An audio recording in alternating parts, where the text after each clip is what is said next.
Hello, everybody, and welcome to Called Up the Prospects podcast. I'm Chris Peters of FloHockey, joined as always by Cam Robinson of Elite Prospects. And Cam, we got a jam-packed show today. A lot of guys signing contracts, a lot of teams getting their top prospects into the fold. We've got college hockey tournament, the NCAA tournament around the corner. Plus, we've got some NHL Draft stock watch to get to. So, Cam, let's just dive right in. I mean, what I'm sure you're having a lovely day. Why we're just skipping the pleasantries. We're getting right into it. I don't know if you watched last night, but I did. Cole Hutson made his NHL debut, one of the big prospect signings in the NCAA, played a full game for the Washington Capitals after finishing up a disappointing season at BU. What did you think of Cole Hutson in this initial foray into the NHL? I actually didn't watch. I didn't watch, but I know that he played because I got no fewer than 3 text messages basically saying the same thing. An agent and then a couple of team side people went, basically, I think Cole Hutson should have been drafted a little bit higher. It was kind of the gist of all those texts, and I laughed. And then, of course, I saw some of the highlights of him wheeling and dealing. And I mean, I'm not surprised. He's a very talented player. He's a very gifted offensive player that, especially when you're coming in on your NHL debut, the adrenaline is pumping, the energy is through the roof. So I'm not surprised that he looked good and that he's going to be put in some, pretty opportune situations for the Caps here moving forward. But I think, let's give him some time to acclimate full time the rest of the season. And then next year, I think it's a good chance that he's going to be a top rookie for them next year, though. Yeah, I mean, we watch these guys come in, and a lot of them have played, those 2 years of college hockey, and all of a sudden they're right in, and they fit right in. And it's been, with Cole Hutson, I didn't watch the entire game, but I watched a very good chunk of it, and I was able to see, his performance. And I gotta say, Cam, like he looks so confident. And I think that's something when Cole Hutson is playing with confidence, he is a really difficult guy to get a handle on. He's going to make plays that you don't expect. He's going to make some passes that maybe you don't see. And we saw that. We saw him, drawing forwards and defensemen over to him, leaving somebody open on the other side, and him hitting a perfect pass and creating scoring chances that way. He scores his first NHL goal with the empty netter. It was hilarious watching all the Caps just say, shoot it, you got it, go for it, it's fine. and that was a great moment. But I think for the Caps, they brought in Ryan Leonard at the end of last season. They're bringing in Cole Hutson now. They are very integral pieces for the future of that franchise. And boy, I got to say, watching Cole, I actually, I didn't get Lane vibes from Cole in that game. He looked a lot more similar to what I remember Quinn Hughes looking like in his first games with the Canucks, where it was just this confidence. And I think having the extra time this year, similar like when Quinn got those 7 games that he got with the Canucks at the end of their season, I think that really set the table for him for the following year to really make an impact. And I think we're going to see something similar with Cole Hutson. And, it's just fascinating to watch these guys that hop out of the college game and into an NHL ice surface and just don't look out of place. And it seems like it's happening on a fairly annual basis here. But a lot of other signings to get to. But before we move on, I just mentioned the magic words, the Quinn Hughes words. I'm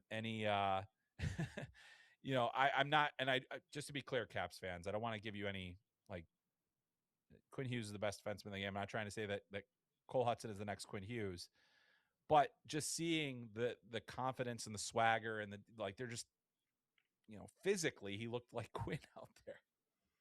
I mean, we're about to get radioed that Chris Peters says. Cole Hutson, the next Quinn Hughes. I think, a couple of points there is, the kids coming in, I'm 100% with you, is that especially for these top end guys, you're going to envision a pretty good role for the following season. Getting them their feet wet at the end of the year, it just sets the bar. It just shows them where they need to be, what level of training, through that offseason. And just that experience, I think, is very, very important. So I'm with you.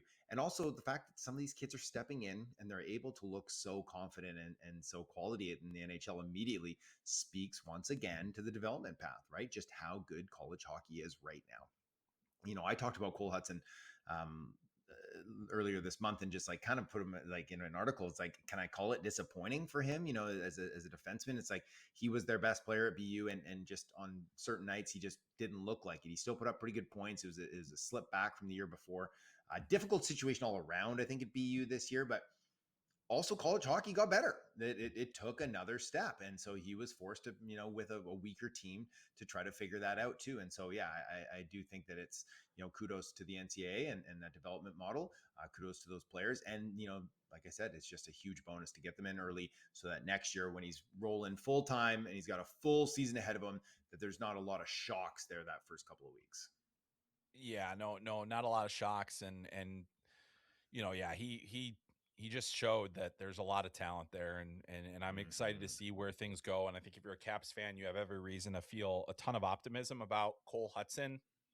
And again, we'll talk about it later in the show, but these guys that don't fit the prototypical defense size that are being game changers and game breakers in a lot of cases really do start changing the dynamic of the decision making process. But you know, it was a weird season for BU, as you mentioned, Cam, and they're not playing right now. They're not at the end of the Hockey East tournament. They are not getting an automatic bid to the NCAA tournament for the first time for Jay Pandolfo being involved with BU, not being in a Frozen Four. I think he made it all as a player every year and as a coach in his first three Hmm. seasons.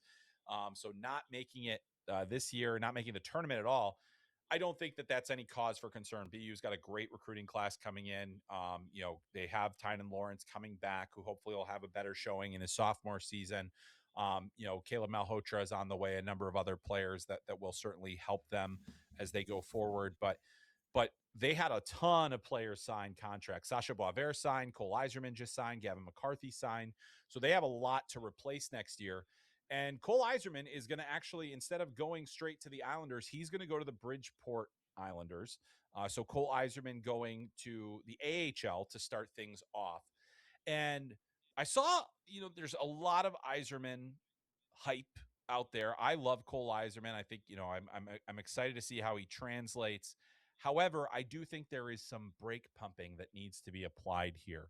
I saw one headline that said, you know, he's the Isles' most NHL ready prospect, and I don't think he's very NHL ready. Cam, what do you think? No, there's a reason he's going to Bridgeport. There's a no, he's not. And I like you know, I like Cole Eiserman. I think he has a unique skill set that gets, you know, puts butts in seats. The kid can score goals, right? We know he can score goals. He has a great release. He's good and tight. But his game is not well rounded at this point. And so, yes, you know, signing that AHL deal saves a year, right? If I'm not mistaken, he signed an AHL deal rather than. Correct. So yeah, so it doesn't eat up a year of his contract, which is always good for club control too. So there are arguments one way or the other, especially if a guy's going to be a superstar or something like that. But this is a nice stepping stone because he's probably going to be in the AHL next year too, right? Right. He's going to need to get sorted in pro hockey, and the American League is a difficult league to score in. So it's he's going to find he's not probably going to be able to step in the door there and put up half a goal a game or something like that and really show like, hey, I'm ready to go next season. So yes, I agree with you. Let's pump the brakes on Cole Eiserman. He has that dynamic skill set, but he's going to need to do a lot of things to round out his game so that he's put into positions to use it at the NHL level. Because if you can't be trusted, it's not the World Juniors with David Carl, where he's like, you're going to sit there as our 13th forward, and when the top power play goes out there, you're going out there to score. I don't envision that role for him anytime soon in the NHL, at least. Yeah, it's just tough. And so, you know, he ended up this season with 18 goals, 10 assists, 28 points. He played in 7 fewer games, but had 7 fewer goals this year Mm-hmm. as well, and was, you know, played more minutes. BU's power play was weirdly like in the bottom 10 teams in the Disjointed. country, Yeah. with all that firepower, with Cole Hutson and Cole Eiserman on that. That was so strange to see that. Eiserman did pick it up in the last couple of weeks of the season. He ended up scoring. I think he had, let's see, he had 6 goals in the last few games. Did not get on the score sheet in the game that they lost to UConn to end their season. But he had 2 the day before and had goals in the other games as well. So, you know, finished strong for the most part. But I think if you're an Islanders fan, you do have to exercise some caution. Now, the Islanders have actually had a lot of experience with this. They've drafted goal scoring talents high in the draft, going on the American. college path. Yeah. They're in Oliver Wahlstrom, Kiefer Bellows. And Yeah. while I do think that there is, like, Wahlstrom ended up finding a way to contribute in the NHL level without being a goal scorer. Kiefer Bellows did not. And so there's a couple of different paths that Eiserman can go. But you're right. There is a lot of work that needs to be done to round out that game. So if you are an Islanders fan, I say I I don't necessarily think it's a repeat of those situations. It's different, but there are a few rhymes to it, and I think that there's a lot of development work that is going to need to be done at the AHL level before Patrick Waugh is going to trust Cole Eiserman in NHL situations. And I hope he gets there because he's a heck of an entertaining kid. For one, Yeah. he's great to talk to. He's fun. I think he's confident, and I think that he has a lot of belief in himself. So let's see where it goes. But yeah, I think just let's pump the brakes on NHL readiness because I do not think it's there. And let's just say he's Any got better closing? Go ahead. boots. Yeah. Just better boots than Kiefer Bellows. And I think that Well, is, yeah, that's yes, not that's not not saying much. particularly I high might, bar to clear, eh? but no, But I and mean no, that played a like Kiefer Bellows is significant a hack of an role. AHL scorer. He's gonna, doing things in Europe. He's always going to be one of those talents, one of the better World Junior players we've seen too, like in terms of his goal scoring ability there. So a lot of stuff Like he going couldn't even on. hack it in college, could he? Right? Didn't he move to the? Didn't he move? He couldn't even hack it in college. He came out to the CHL partway through.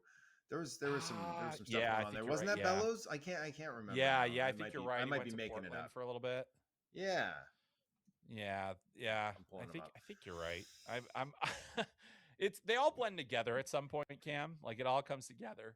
A couple of other notes, like as I Yeah. mentioned, Gavin McCarthy signed. I think he's a really solid D prospect for the Buffalo Sabres, a guy that I think will help them down the road. He was a huge minutes eater at BU. They're going to really miss him a lot next year. And so that's probably one of the tougher players to replace because they do Mm-hmm. have guys like Caleb Malhotra coming in, and they're going to have some things. But then also Sasha Boisvert, really weird season.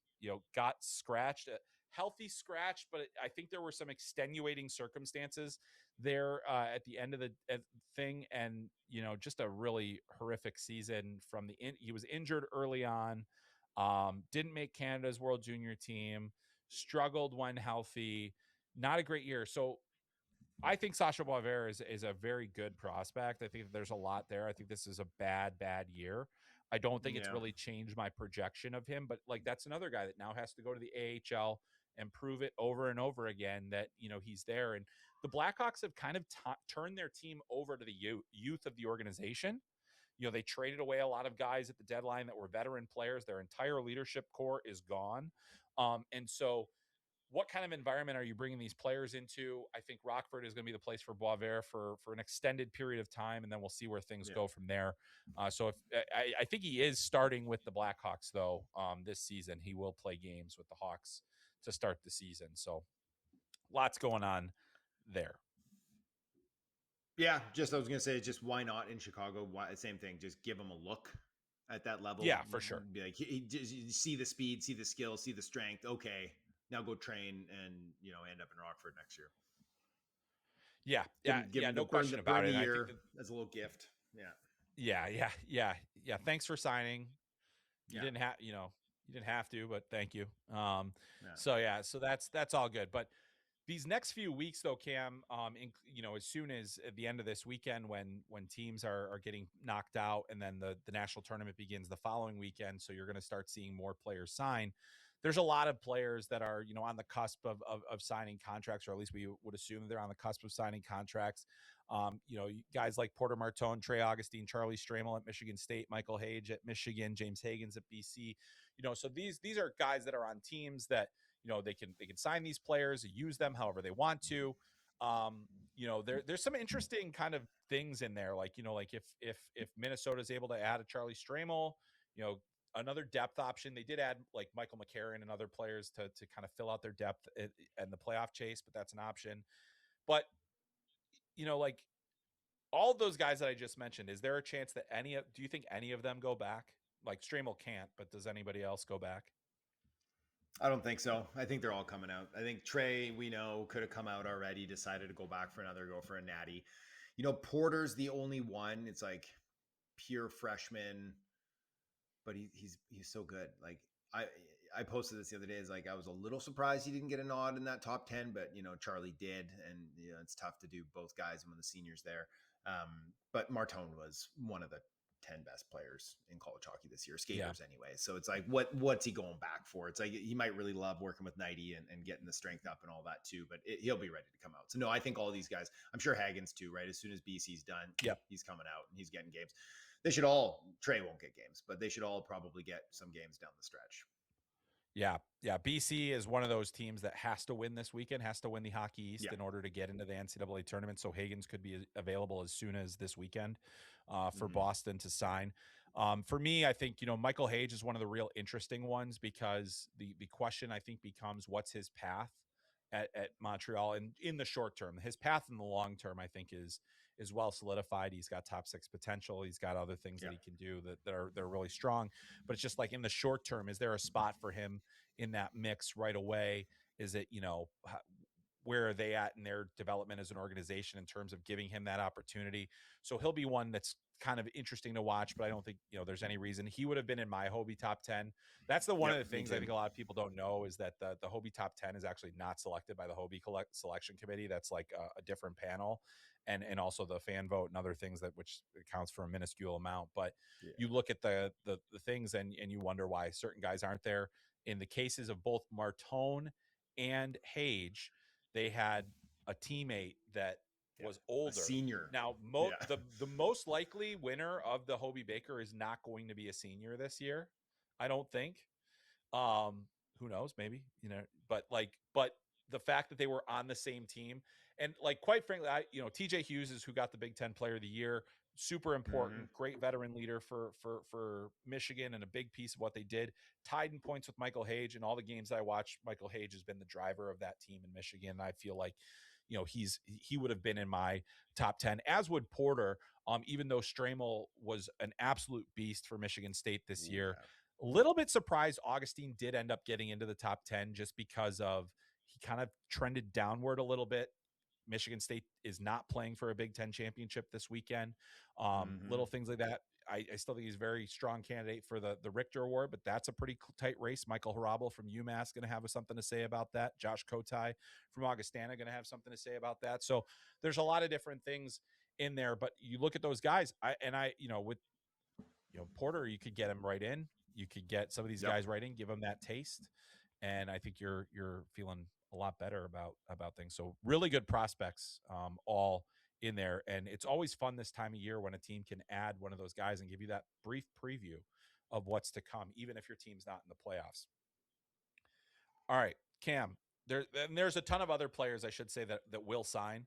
That list would be far too long for us to get through on this podcast. So anyway, I did want to do a quick look ahead to the NCAA tournament, Cam. And I'm excited. I'll start it this way. These are the teams that we know for sure are in. They're 100% locked in based on all the math. If you go to College Hockey News' probability matrix, you can see who's all going to be there. These are the teams that are 100% going to be in the national tournament based on the NPI rating, which is used to determine the tournament field. Michigan, North Dakota, Michigan State, Western Michigan, Denver, Minnesota, Duluth, Providence, Dartmouth, Cornell, Penn State, and Quinnipiac. They are locked in. Then there's one team that has about an 85% chance to get in as an at-large, and that is Wisconsin. So barring chaos in the conference championships games, Wisconsin is in. Teams on the bubble, UMass, UConn, Augustana. Some of these UConn and UMass are playing for Hockey East titles.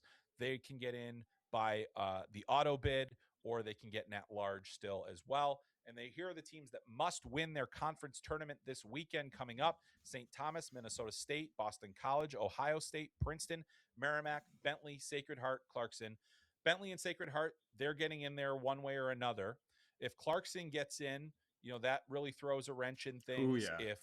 If Ohio State wins the Big Ten, that throws a wrench in things. So if your other teams so there's a lot of chaos that could still happen. And so Wisconsin's still very much at risk of not making the tournament. But as we look at that, like there are a lot of good teams in the country this year. There have been a lot of teams that have done a lot of incredible things.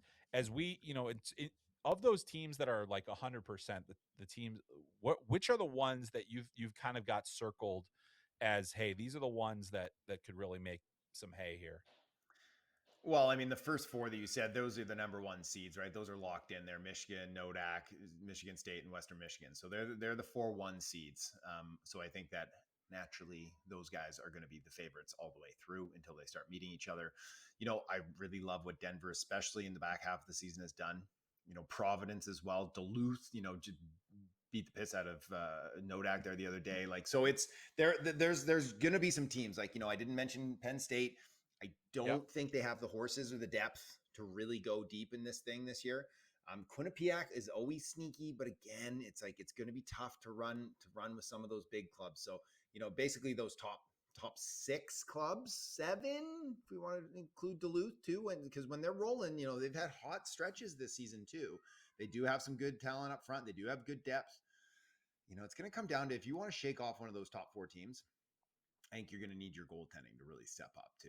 And then that's what we see all the time. When you see like a 4 seed or something like that really push in, or a 6 seed, it's really hinged on elite goaltending.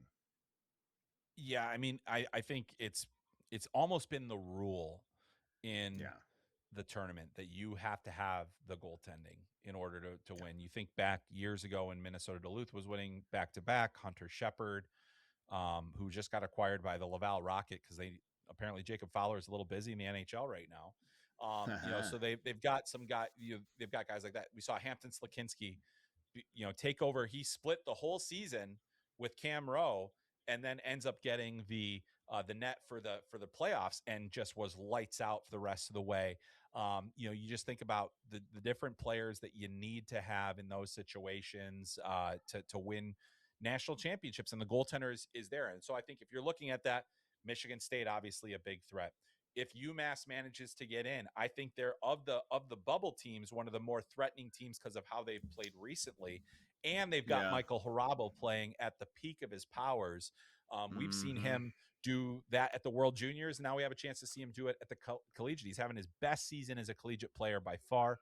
And I think that's why teams like, you might not have as much confidence in some of these other teams, but you think it like North Dakota getting Jan Spunar to come out of this new era where you're able to get guys from the CHL, comes in and really helps their solidify them. That's another guy with World Junior experience. So there's just so many really good young players in that are going to make a difference in this. And I think as you look at the top of that, there's a lot there.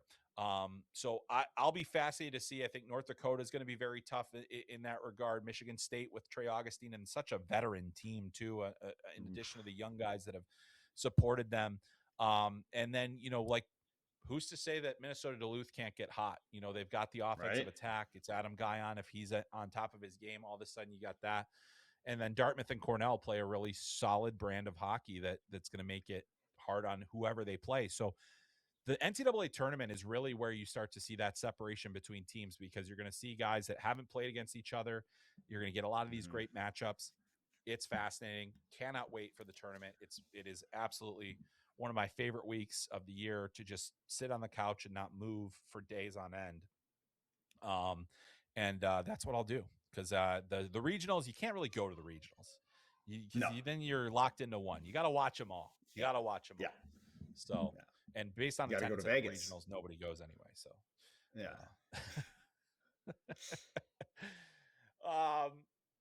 Cam, we briefly touched on it. I want to get to it here too. The Hobey Baker top 10 was announced yesterday. As mentioned, this is not selected by the committee, but it's selected by the body here. And here is the top 10 in no particular order. Gavin McKenna is in it, the freshman from Penn State. You guys may have heard of him on this podcast a couple of times. Max Plant over at Minnesota Duluth, Detroit Red Wings prospect. Eric Polkamp, defenseman from DU. Very strong season for him. DU has had a lot of great offensive defensemen in their day. San Jose Sharks prospect. Trey Augustine from Michigan State, Detroit prospect. Ethan Wittenbach, the super freshman from Quinnipiac, currently leading the nation in scoring, and a Calgary Flames 5th round draft pick now in their TJ Fountain money. Hughes from Michigan, a free agent. Felix Trudeau from Sacred Heart, also a free agent. James Hagans from Boston College, Boston Bruins prospect. Charlie Stramel from Michigan State, Minnesota. Hayden Stavroff from Dartmouth. And Cam, I'm not going to ask you to predict who's going to win because I have no clue whatsoever. But who stands out as you see this list, and then what was your reaction to it, including what we mentioned earlier? There were a couple of notable snubs from the top 10. Yeah, I've been circled around TJ Hughes for a while. He's got a lot of things that the Hobey voters like. He's a senior who could have left, decided to come back, got to see, led a really young club there in Michigan. From what I've understand, he's like really great in the community, off ice. Like he has a lot, and obviously the points are there too. A lot of check marks that fit TJ Hughes in a wide open field. So I do, I have him circled. The one name, and don't get me wrong, James Hagans had a good year, but when I look at his season, and I know he didn't have the same surrounding class of talent that some of these other guys, it's like it's hard for you to tell me he's not a senior. He did do some great stuff off ice there too with the Hagans, his food things there that he did. Helpers, I can't remember the name Hagans of Helpers. the Hagans Helpers. Yep. Thank you. I should give that credit too, because when I look at their seasons, I'm like, it's tough for you to convince me that James Hagans had a better year than Porter Martone or even Michael Hage. But Porter Martone is the one that he scored so many clutch goals this year. Like he was so clutch for MSU. So that one really did kind of stand out to me where I was like, I'm not sure how we got to this point. But you can make a case for all 10. You can make a case. Like it's legitimate. Some have stronger cases, but you can make a case for all 10 of them. And that's pretty unique, I think. Yeah, it's very unique. And I like, usually there's like, that collection of maybe 3, 4, 5 guys where you're like, okay, well, it's going to come out of this group. And I think that's not necessarily the case. I think some of the guys from the conferences that are perceived as not quite as difficult are probably going to be on the outside looking in. I think the goalie threshold is so high that there's really super high. I don't see Trey Augustine even making the Hobey hat trick. So there's a lot of different things that kind of come into play when we're having these discussions. But like one of the guys, if you're looking at like kind of the math and everything else and just kind of some of the factors, I would not rule out Eric Polkamp as a strong option here among defensemen. Hugely productive, 17 goals from the back end for him this year as a junior. He's built like a fire hydrant. It's so funny watching. He was in his first draft year. They didn't think he was, he's kind of out of shape. Didn't really seem to like pop, and there was, you could see elements of a game there, but not enough consistently. And then his second year, he just was lights out, and it was an easy call for him to be drafted. And I give San Jose a lot of credit for taking a chance on him, because I do think he's going to play NHL games. But that's one guy to just kind of keep an eye on. And then, like I said, I would have probably had Martone and Hage in my top 10. But now you can't rule out Gavin McKenna. You can't rule out, like, there's a lot of different things. Like, I think there's, mitigating factors for any one of those. But yeah, it's as wide open a field as I can ever remember. We've seen some strange ones in the past, and I've been in those discussions, for this award. And there's always the opportunity to make your case, and we'll see what shakes out. But looking forward to seeing who comes away with the Hobey Baker this year, because at this point it is incredibly unclear to me. But I do have one last bit of news to cover in the college hockey world, Cam, and that is Bob Motzko is out as the head coach at the University of Minnesota. And I'll tell you what, so it's 8 years that he's been there. I was surprised and not surprised at the same time, if that makes any sense. Like it felt like throughout this season, which was a bit of and by a bit of, I mean a tremendous disaster for Minnesota. They lost a ton from last year. It's really difficult to recover. They didn't hit the portal as aggressively as they probably should have. They didn't necessarily bring in the high-end level of recruits they were going to need to replace some of what they lost last year. They have good pieces, but not enough to be competitive. And it really went off the rails this year. And otherwise, like they were in the national championship game 2 years ago. Like there's a lot of Yeah. things that went well for this team. They also have, increased their attendance and other things like that. What was your reaction when you saw Bob was out? I mean, he has like that aura around him where you wondered if they just would have let him keep rolling, just keep rolling. Okay, that wasn't we figured out this new kind of, or we need to figure out this new landscape of recruitment and the portal, and we didn't do it this year. It didn't work. Let's keep Bob around to do it. But I think it's historically such a powerhouse school, right, for recruiting, that you Yep. get the local kids. A lot of them want to go play there, but you also get a lot of just like the West Coast general demographic of high-end players want to stay a little bit closer to home, or you get all those kind of prairies, maritime, or not maritime, the prairies types kids from Canada too. So it just didn't work out. And so I'm not like you, I'm not overly shocked because it was such a difficult season for them, but a little shocked because of just the reputation that Bob has, is that I thought maybe he would have got a longer leash. But what an opportunity for the next guy, right? Like that'll be a sought after job.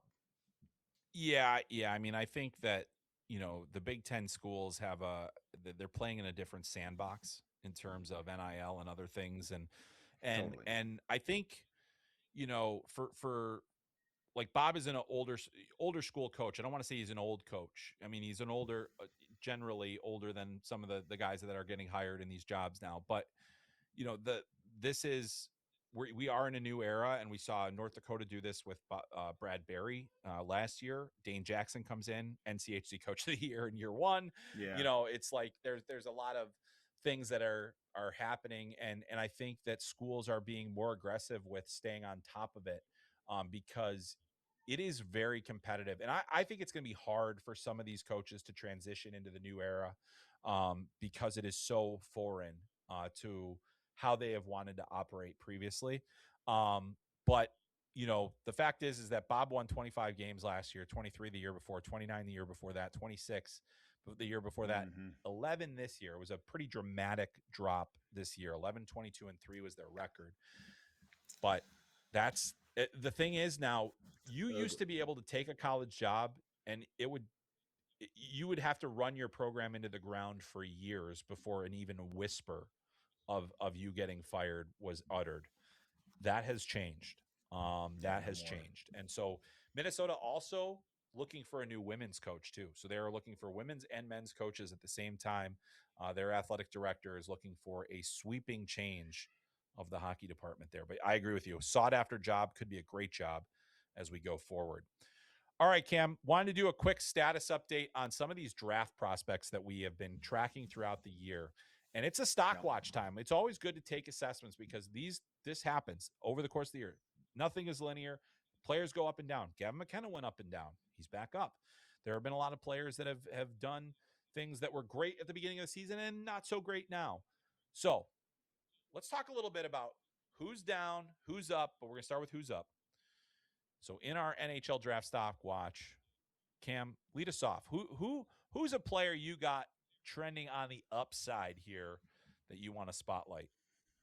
My man, Vigo Bjork. I loved him all year. I loved him as a D-1 torch in the J20. But, I've said it. He was my MVP vote at the World Juniors. I thought he was the best player on the gold medal winning club as a 17-year-old, playing every single role you could ask for him, killing 5-on-3s, being out there in the power play, face-offs late, all of it, right? He was great. He went back to Djurgården, instantly became their number one center as a draft eligible at his size with his feet. That just, it tells me everything I need to know. And every game I keep watching of his, he's so good. He's been their, one of their best players, if not definitely their best young player, with Victor Eklund and Anton Frondell on that too, is that he is so incredibly strong. You just can't get the puck off him. He's so smart. He's got crafty skills. 8 points in his last 9 games. The 3-pointer in the SHL playoff debut there. They're playing right now. They're down 1-0 to Malmo. But, they're fighting to get into like the main draw of the playoffs. I think this is the 8-9 battle. And they got 7-10 going as well too before it really kicks off. So he's been awesome. He's been awesome. I think Vigo, he's top 10 for me. I think that I know, and I tweeted it, and I had an agent reach out, I had a team reach out, and they just like, who's he gonna beat? Who is the guy who's 5'8", 5'9", plays in the middle of the ice and doesn't have electric skates on him? Who is he going to be? And it's like, I don't have the answer for you. I don't. He's not Logan Stankoven. He's not Marco Rossi. He's not Saku Koivu. He's not Nick Suzuki. Like, he's not any of those guys. He has elements of all those guys in there. But it's like, and I said this to one person, I just said, I'm like, maybe Vigo is the guy that we say, this is who that kid could become when the next 5'8" center with these tremendous, physical skills and great, like elite brain comes along. We're like, he could be the next Vigo Bjork. Maybe he's going to chart his own path and be that trailblazer, but it's going to be a tough uphill climb because GMs and coaches are going to see the size and they're going to be like, that's not a center for my team. But I believe in him. And I think the stock is going up. Yeah, I got to agree with you. I mean, like can he be an outlier? Can he be different? Can he just be his own thing? And it's always tough to pick those guys out. And I understand the fear. There's risk, and that may prevent teams from taking him in the top 10. But I watched that first playoff game, 23 minutes for that young man in that game that went to overtime. He had a point on every goal scored one himself, and the puck was on his stick so darn much, and 4 shots on goal in the game as well. He just knows how to play hockey. Like that's what it comes back to. Is like the guy knows how to play. He does all the things right. Like what do you? Yeah. The only thing he doesn't do right is be big. Like yeah. But I agree with you, and I think his stock is going to be up because of this. If they can get out of this play-in series, they're 1 win away. If they can get out of this play-in series, then they, who knows what happens. But like Eklund, Bjork, and Frundell, if they're not on the ice, that team really struggles, especially later on this season. Those guys need to be out there. All right, I've got one for you here, and this is a player I've had simmering interest on him all year, but I'm going to go with Maddox Dagenet from the Quebec Remparts. 29 points in his last 20 games. He has a wiry shot, man. He's made some really nice plays. He's got size. He probably could stand to get a bit meaner, but there is skill. When I see a player that has size and skill together, those are two things where I'm like, all right, there's something there. Let's see what we can get out of this. Do we need to pull a little more aggression out of him? Sure. Do we need to get a little, but like, this is a guy that can shoot a hockey puck. He can find seams. He can sneak into space pretty well for a big guy. And on top of that, he's got a little bit of that one-on-one skill that you just don't often see in those players. Now, I think there are probably some legitimate questions, hockey sense wise, competitive, like consistency of compete, other things like that. But I know this is a player that you're higher on as well. So what do you think of Maddox Dagenet? Yeah, I think he looks like a different player in the second half. Basically, since the calendar flipped, he's looked like a different player. Frustrating, I think, through his first year and a half in the Q. Former first overall, right? First overall in the Q draft. So massive expectations. 6'4", lefty center. Trying to picture him. He's been good. He's been good. I had a team a scout text me saying he was at the game against Victoriaville. 60 scouts, he estimated 60 scouts there to watch this kid, and he's like I will be shocked if he's not a top 25 pick this year. That he is definitely trending up, and so coming into the year, it's like potential first rounder, and then I think if we checked in around November, December, it would have been like, oof, is he going to go in the third? So he's really, I think you're right. The stock is certainly elevated. And, the one guy saying that too, that he'd be shocked if he wasn't a top 25 guy now at this point. I mean, he's in my top 25. I think last I looked, I was looking this morning, I think I got him 21 or 22 or something like that. He's a good player. And like you said, he's a bit of an enigma at times with his effort and his competitiveness, and some of that decision-making.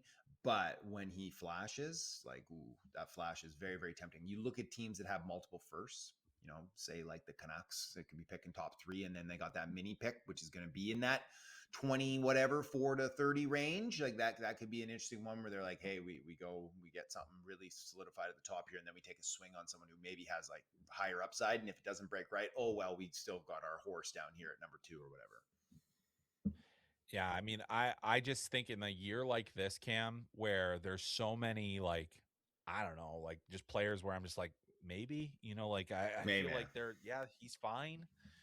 Yeah. I think like Dagenet is the kind of guy where there's a bit of a swing there, and you say, okay, well, hey, and I think he could end up going in that top 20, as high as the top 20 if the right team is there. If the right Yeah. team is there, because I do think there are going to be teams that are high on him, because right when you start getting away from that top 12, top 15, you're just like, I would rather take a swing on upside, and I think size, skill as a combo, while not a recipe always for success, I think is the makings of a player that you can put in a good situation. So I got a lot of time for Maddox Dagenet. Let's move on to the OHL a little bit here, because there is a guy over there that's doing pretty well for himself, isn't he? Oh boy, Nikita Klepov, hey? Leading the O, 94 points in 65 games. He's got 31 in his last 16. Saginaw, 31 and 16. That is cooking. He is cooking with gas there. Him and Jokin, they're a fun combo, hey? Like those two young kids running Oh yeah. around out there. They're a lot of fun. Hopefully, now I didn't do any pre-thought on this. Hopefully Saginaw gets bounced and we get Klep off of the U18s. That's our thinking here. Is that going to work for I USA? Is that a thing? I would think I would think the request would be made. The question Right? And he's is got to for Nikita decide. Klepov Do you want is, to link does he in? want to does he want to solidify his double IHF Come on. eligibility with the United States? He Come has on. that capability of doing it. Right? But I That'd be kind nice of for us. secretly hope that he does too. But I mean, Yeah. here's the thing though. How about you're the Saginaw Spirit? You lose Michael Misa and Zane Parekh, and you're like, oh man, that's tough. You grab this kid out of Sioux City, the Musketeers in the USHL, and you say, how about you be our guy now? And he's like, fine, yeah, that sounds great to me. Sure. And I'll be that they guy. also got Barabanov out of the ECA or of the USHL, and then Yeah. so now all of a sudden you've got these two guys that are really carrying the mail for you offensively. They also added a really nice rookie who's not draft eligible until next year, and Levi Harper. Another guy who's a bit of an undersized defenseman who can produce out of Florida. And so you've got some real interesting pieces here. But here's like Klepov has so many little skills and little traits that you're just like, okay, I can see the path for a player like him. I think the skating's fine. Like there's other things that it's He's he may darting. not be. Yeah, he can dart it through. He's got that one-on-one hand skills. He's got outstanding vision. It's just keeping that consistency, the competitiveness, all those different things. I got so much time for him though, like the hockey sense and the different things that he can do with the puck. Just watched him, yesterday, watching one of the Saginaw games, and just you can't take your eyes off of him when he's on the ice. And so I think that's really good. I mean, there are a few shifts here and there where he'll slink into the background a little bit, but really more than often than not, the puck is on his stick and he's making something happen. So Klepov, definitely a good one there. Stock absolutely up. And we talked about him a little bit last week, but I wanted to zero in on Liam Ruck a little bit more, because the Ruck brothers are leading the WHL. Liam has long been the one that scouts have kind of been like more keyed in on. No offense to Marcus, who is leading the WHL in scoring right now. 43 goals for Liam Ruck, 99 points for Medicine Hat. I know you've gotten more eyes on him than I have this season, but I've certainly very aware of the player. What do you got on him in terms of a stock rising situation? Yeah, I mean, it's hard to keep denying what those two boys have done. And yes, Liam is the more, despite being second in WHL scoring, he's, I think, the more projectable player. I will say that absolutely stock has risen, and it's been rising all year. But does the production mask the concerns? For Right. some players, it does. Like, right, we just talked about Vigo, right? Like, there are concerns about the size. His skating is better than the Ruck twins, but their feet and the way that they produce it is a little concerning. But they just keep doing it, and so I think that alone, those gaudy numbers, are going to have triple digits. It's going to be hard to keep them down. I'm just super fascinated to see if they go to the same club, because I think that's going to be a storyline all into itself, and will probably aid in their development. Like, no joke, right? They don't have to be the Sedin twins. They don't have to play every shift together their entire lives. But you bring them both into the organization, like you have that familiarity.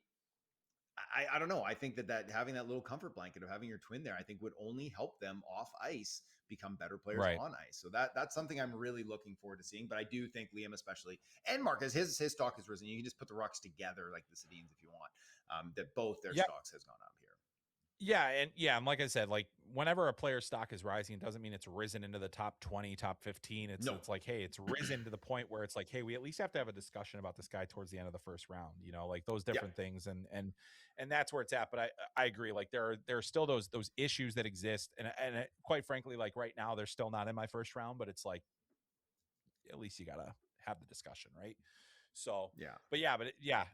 and also increase the value of your pick by picking both of them somehow, or trading for one or whatever.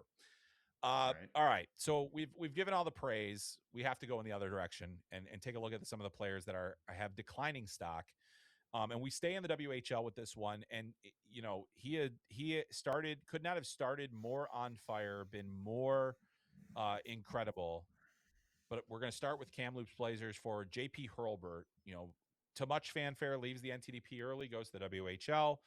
He's committed to the University of Michigan, but playing for Kamloops this season, Dallas-based kid, and he has 90 plus points in the WHL, nothing to sneeze at, but it's been going a little bit in the wrong direction of late, hasn't it, Cam? Mm-hmm. Yeah, we don't have to spend too much time on these guys that are trending down because we're positive people. We thrive on positivity. We are. But yeah, pointless games. The 6 of his last 9 after being so consistent there and putting up multi-point games throughout too. I've said it all year is that when I watch this player, he's very lazy on the ice with how he generates. It is not a translate. It's a very junior type of scorer. He is going to need to make a lot of changes to transition to the NCAA. I think that's going to be a wake-up call. And then I think there's going to be another one waiting for him on the other end here too when he turns pro. So he's got a long road. He does have a lot of skill. He does another one of these guys that when he gets the puck and he flashes and he has space, especially on the power play, he can really do some stuff that you're like, whew, yeah, that's nice. But just generally, whenever I watch him, I'm always like, I don't know. Like that. Yeah. That's one where it's like I think the Ruck guys twins might have more translatability than he does, to be quite honest with you. And I don't know if any of them are going to be in my first round. Yeah, it's tough. It is tough. I mean, like in players like him too, like you just look, a lot of guys putting up some pretty darn big numbers in the dub this season. Pretty darn, you're kind of like, yeah, I don't know. Yeah. I don't know. Yeah. Well, how about a guy that left the WHL, Keaton Verhoff? And, I think athletic toolkit wise, there are a few players that are going to match what Keaton Verhoff brings to the table in terms of his size, and he's got good enough mobility and he's got other things. But I do think the latter half of the season at times has shown what he can do well. And as we saw pretty recently, there's still quite a bit of rounding out left to do. And I say all this understanding we're talking about one of the youngest possible players in college hockey who excel. He's a younger than true freshman. He is young for the draft class.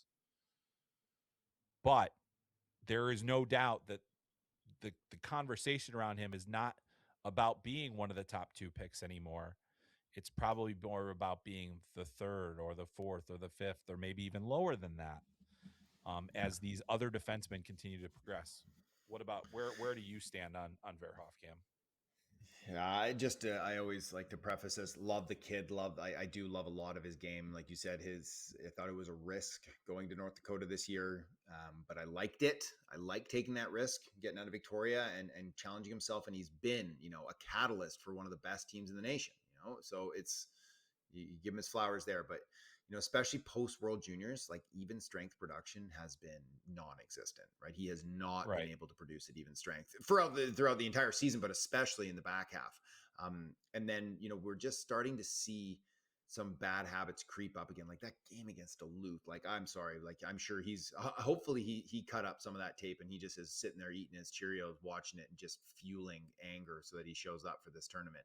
Because there was a lot of big glaring mistakes that ended up in the back of the net and then the head hang down. It's like, oh my God, that was another one on me. So that was the toughest outing that I've seen from him all year. But I think we've just started to see his impact wane especially at 5-on-5. And I think teams are noticing, and you're right, is that like there is a lot of options at the top here for whoever misses out on Stenberg and McKenna. If they want to go D, there's a lot of options, and he's absolutely one of them. He could still go 3. And when we're saying his stock is falling, we're probably talking like 3 to 5. Like he's still going to be a very, very high pick. But, teams are good. Chase Reed is back skating. Albert Smits is super interesting. We're going to get another look at him at the Worlds, I'm sure, here too. Carls is on fire. Daxton Rudolph's been, Ryan Lynn's come back. I don't think he's going to push into that conversation, but he's been excellent since coming back from injury too. So there's going to be a lot of options. He's going to be in it. And then if a team wants to go forward, obviously at that spot, then they've got Malholtra, they got Tyler Lawrence, we got Vigo Bjork, so it's like there is a world where we could see a Keaton Verhoff sitting there outside the top 5. Yeah, it's getting crazy. I mean, like there's so many different ways that the top of the draft can go, but like it's not a good time to not have your best. And I don't know if Keaton Verhoff's going to go to the U18s or not. Yeah, I sent a message. I asked this morning. We'll see, I guess. Yeah. I would consider going. Just to remind people of that dominance that you can display. Last 2 guys really quickly, just on the trending down. We kind of covered them already last time out, or a couple weeks ago. Tynan Lawrence, went to BU, ended up having 7 points. He had 3 points in his last 2 games, 7 points in 18 games. Good ice time, different things, but didn't really do anything to separate himself. And then Oscar Hemming, the production has dropped off precipitously for him. I think there's still a lot of people that are very high on him because of the athletic toolkit and because of some of the early showings, and also understanding that he missed half the season through kind of no fault of his own, like, the whole transfer issue. That's a player also that I'm assuming we won't see at the under 18s because of the ongoing double IHF situation. So I imagine not. Yeah, so not great, but those are 2 other players that have kind of slipped down a little bit. Go ahead, Cam. I just have a question for you. Okay. What's going to happen? What's going to happen next year with Tynan Lawrence? Like, who's going to be the 1C there with him and Malholtra? Does he get the head start just because he was there this year for those 20 games, or is it just going to be? He might. Yeah, I mean, I think it's going to be really interesting to figure out where everybody's going to play, who's going to fill what roles, what kind of transfers they can bring in. Like they're going to they need guys for both of them to play with, So I think there's going to be some different things that there. I think with like, to me, Malhotra at the NHL, like he's going to be a 2-3C. Like like Lawrence at least has some of the pop that like maybe he's more that guy. I do think him playing at the college level is going to help enhance his, readiness for next season in a way. But yeah, I mean, I think it's going to be like, who do you put them with? What roles can you have them play to put them into positions to succeed? But yeah, I mean, there's going to be a lot of intrigue on that decision, and it's a tough one for Jay Pandolfo, who, I think you probably, what do you think? You probably get a little better 2-way value out of Malhotra, right? And I think that's something that's going to be valued extremely highly by a former great defensive forward in Jay Pandolfo. Yeah. So yeah, no, I think so too. I think that like I imagine it'll be Tynan will get kind of the edge early as Malholtra gets his feet wet. But this time next year, I bet you we see Caleb's getting a lot of minutes. A lot. Yeah, you know who they do have also coming in though in their next recruiting class is Jack Pridham, who has 45 goals in the O this year. So making sure whoever is distributing best at that point, you want to make sure that you get Pridham over there. So yeah, it's going to be interesting. They also have like Igor Shilov is on their recruiting class. Simon Wang from so their D is getting a little bit. Brady Wasselin is coming in too. So they've got some offensive firepower on the way, but again, they were so young this year. What does that look like next year? Yeah. All right, Cam, let's buzz through this next part quickly because we want to get out of here at a reasonable time. And this one is beyond belief. We are going where we read each other a statement and the other has to decide whether it's factual or beyond belief, or at least believable at the very least. So, Cam, let's start off. Big job opening in college hockey. Minnesota is the best job in college hockey. Fact or beyond belief? I mean, yeah, that sounds spot on to me. I mean, looking at what's available now, what's going to maybe become available. hard to see another job that's going to be topping that one at this point for sure. So yes, Yeah, where do we put our hat in the ring? I'd love that gig. yeah, exactly. Go from I U11 don't think straight to we the may not have it. It's NCAA. going to be interesting to see who gets it, because Yes, do they go big game hunting and try to bring in a guy do they like Pat poach? Ferschweiler out of Western Michigan? Do they try Right. to bring in, like, what if they go with one of the former North Dakota coaches, Dave Hackstall or Brad Berry, or what if they I try was to, going to say guys who have but NHL they also have a experience. really good option in Garrett Raboin, who is over at Augustana, who was a longtime assistant there, a really great recruiter, and has done such a great job at getting Augustana off the ground. Like, there's also Grant Patolny, who's head coaching in the AHL and left Minnesota to get head coaching experience. So there's a lot of different names out there. I do think it, in terms of cultural atmosphere and otherwise, I think it's a really good job. I teeter between that and like, the like Michigan, BU, North Dakota, like they're all really good jobs. David Carl's got a good thing going, Denver. But I mean, there's There's just hope. something about the Gophers job. The fact that it's Herb Brooks's old job, I think does carry a lot of weight too.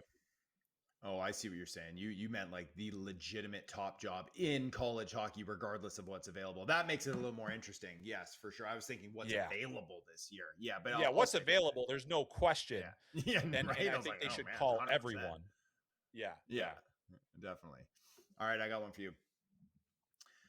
The Hutson brothers' success is going to make teams reconsider Zav, hey, on their boards. Are they going to start looking at what some of these undersized, dynamic offensive backs are doing and doing quickly and be like, are we really going to let this guy slide to 25? Are we going to do it? Xavier Villeneuve. I mean, yeah, it's been a tough year with the injury and everything for him, but gosh, there is some dynamic element to him, isn't there?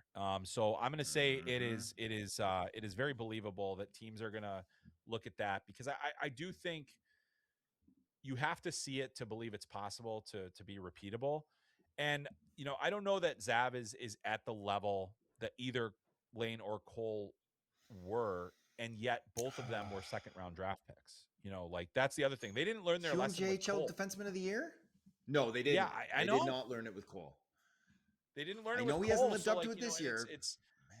yeah, you think about different guys, and like, typically like Olin Zellweger was a second round pick, like all these different players that kind of have had these things. I do think that in this draft class, there's no reason not to consider somebody with that dynamic element. If you're talking in the last half of the first round, how many players are you going to get that are more dynamic than him? Exactly, right. And we talked about, we're looking at these guys at the later stages of the round one there. Even I'm talking, like, I'm going to look at my list right now. You get to pick like 19, 20. And I'm like, yeah, we can go Juho Piparainen here. He's going to play. He's going to play defensive minutes for you. And then you're looking at swings, right? Elton Hermanson, kid's got loads of skill. He can frustrate you, but you want it like you get to that spot in the draft, and it's like, let's go on upside. Let's go on upside, because I don't need to burn an early or a later first round pick, I guess, on someone that is going to be an asset that can be easily brought in through other means, through a trade, through a waiver wire, through free agency, right? Like let's go get some guys that maybe they end up at the top of our lineup. Yeah, just look at the impact. All you got to do is look at the impact. What prevented those guys from making that impact? And you might hear the odd, like, well, let's see what happens in the playoffs. Can you win with those players in the playoffs? And I was like, I mean, talent. Most of those guys have not been on teams that have matured to that point yet. So we'll see. But let's stay on the Hutson train. Let's stay on the Hutson train for the next one here, Cam. Cole Hutson will be a top 3 Calder finalist next season. Oh, I haven't even thought about next year's Calder class. I know. We're still thinking about this year's, although that's been decided like 10 months ago. Although there is one name that's going to jump out to me right away. Like, I feel like it's going to be like Bradley Nadeau is going to just step in and score 30 because that's all he does. But yeah, I can see it. AHL. I could see it. Is Cole going to get top PP minutes though? Is he going to get top power play minutes? Probably not, right? Who's blocking him now? I mean, Chychrun. But could you? Yeah, I mean, they paved the way. They let John Carlson go. They paved the way for him to get like a significant opportunity. I think you can make those interchangeable. Yeah. So I don't know. I don't know. What do you think? What do you I don't know. think? I'm gonna say it's believable, but I'm not betting on it. How about that? Okay. Yeah. I think he's in. I think there's going to be a lot there because we saw what Lane did, and I'm not saying Cole is Lane, but I'm also not saying that he can't He's not repeat some of Lane. that history. Yeah. He's not Lane. How about that? Yeah. Yeah. All right, last one for you. This one's gonna be wild too. Vigo Bjork will be the first center selected this June. Believable? I think it's beyond belief only because NHL teams can't help themselves. The question will be over time, was that the right decision? But for me, Mm-hmm. I think to me, the top center discussion still comes down to, you know, Malhotra and Lawrence, with Malhotra probably leapfrogging a little bit here in the latter stages of the season. Yeah. And then also, like, I think it's completely feasible that Oliver Savanto goes ahead of Vigo in this as well, Yeah. just because of Oh the yeah. whole, like, hey, like, we think this guy is he might not be as good in a whatever, his peak might not be as good, but he's gonna be a good middle six center for us, you know, like that kind of thing. So um yeah, I I think there's a case for him to be the top center, but I just think it's beyond belief at this point. Yeah, I'm with you. And sadly, I agree. I should have framed it that he will be the best center from this class. Maybe we'll save that for another week. Because Yeah, that would be a that more yeah, and interesting I mean, then question. again, like at this point, I don't know who's going to be the best player from this class. We don't even have that figured out for number one this year. Although, you know, like I No. think McKenna has definitely solidified or gotten himself into that discussion and with more authority. But man, Mm-hmm. we're going to be talking about this all the way up to the draft, and who knows what's going to happen there. But we still love young Vigo. All right, Cam, we got to wrap this sucker up. Let's do it with our you have to pick one segment. And I like this. I like this question. You put this one into the chat. I like it a lot. Talented players, undersized but hardworking, or big but lazy. What do you got, Mm, Cam? Who you got to pick one of those to build a team around? And they are yeah, and talented. like We know for sure they are talented. right, because when you look at some of those big, lazy, talented guys, it doesn't take like a lot for them to dominate. Dominate, right? Like the guy I kind of think of, like the first one I thought of is like Todd Bertuzzi, right? It took a while, but then man, his peak, dominant. Versus the smaller guy, hard to dominate. Hard to dominate when you're small, but give me that undersized hard worker. Give me that culture carrier. He's talented too. Give me a Logan Stankoven looking to just be a missile out there. Zach Benson, who's just going to bury guys in open ice and just not care about it and have the skill to back it up. Those guys inspire the rest of the club rather than trying to light a fire. Give me the small guy. Yeah, to me, you can't replace work ethic. You just can't. I think it is the thing that can be the separating factor. Now, I know what I would pick. Don't sleep on those NHL teams picking the big lazy guy because he's big, because that all I care about is that first part.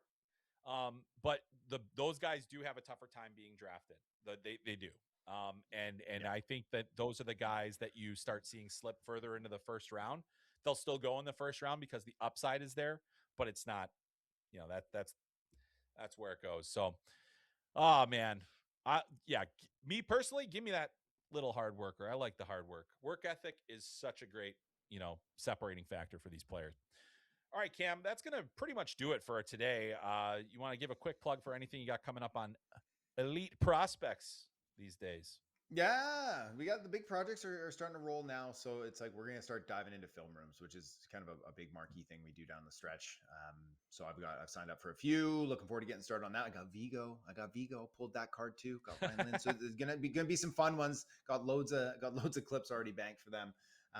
Yeah, off to the analytics conference next week. So maybe we'll be doing this on the road. But yeah, it should be a lot of fun. And then yeah, Frozen Four coming up. So getting my head wrapped around these conference tournaments and getting ready for Vegas and that Frozen Four, that's gonna be a lot of fun. Yeah, so much happening. It's a great time of the year. Make sure you are subscribed to FloHockey because we've got the OHL and QMJHL playoffs right around the corner here. This is the last weekend of the Mm-hmm. regular season. as we record this. We'll talk about the playoffs coming up, some of the series to watch and different things of that nature. A lot of NHL draft prospects in that. Make sure you're signed up for that. We got the ACHA Nationals wrapping up. We've got the Atlantic Hockey Playoffs or championship game, which will have an auto bid on the line. So a lot of big things coming up here on FloHockey. Make sure you get that subscription now so that you're all set for the postseason. That is going to do it for this week's episode of Called Up the Prospects podcast. For my pal Cam Robinson, I'm Chris Peters. We'll see you next time.